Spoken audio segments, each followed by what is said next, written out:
Достар, қыс мезгілі кезінде қойдың құйрығынан сала жасайтын боламыз. Бұл сала балдарға жасап берсеңіздер өте керемет, қарынды тоқыстайды және ағзаға өте пайдалы. Егер де сіздер қойдың құйрығын жемеген болсаңыздар, жеп үйренетін болсаңыздар, бұның пайдасы өттің тамуына күшті көмектесетін болады. Сондықтан міндетті түрде үй жағдайында жасаңыздар. Ол үшін бізге керегі жарты килограмм қойдың құйрығы осып аламыз. Осып болғаннан кейін мұздай суға жуып саламыз да ыдысымызда қайнатамыз. Қыздар, қайнатқан кезде 20 минут қайнатсақ жеткілікті.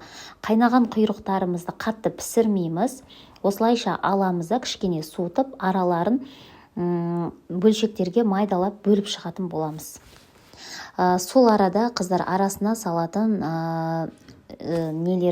арасына салатын паприка керек бізге, сосын сарымсақ керек, бір дана сарымсақ жеткілікті, қара бұрыш, қызыл бұрыш, дәміне қарай кішкене тұз қосатын боламыз. Барлығын жақсылап араластырамыз және де үккіштен өткізілген бір баст сарымсақты алып, араластырып, арасына салатын салмамызды жақсылап дайындайтын боламыз.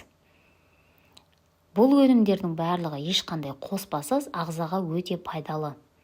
Осылайша қыздар, құйрықтарымыздың арасына жағып шығастар. Әркімнің таңдауы әртүрлі, өздеріңіздің қалауларыңызша құйрықты неше түрлі бөлшектерге бөлсеңіздер болады. Біз осылай жасағанды жөн көрдік. Міндетті түрде қыс мезгілінде жасаңыздар.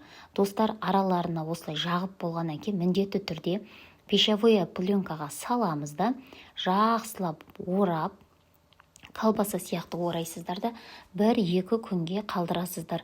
Қаласаңыздар тоңазытқышқа салып қойсаңыздар болады. Сосын оны кесіп жей беретін боласыздар. Дәмі өте керемет, кішкене кусогын жегеннің өзінде қарынды өте тоқыстайтын болады. Міндетті түрде қыздар жасап көріңіздер. Сіздермен болған Данагүл. Маған тіркеліп, қолдап қойды ұмытпаңыздар.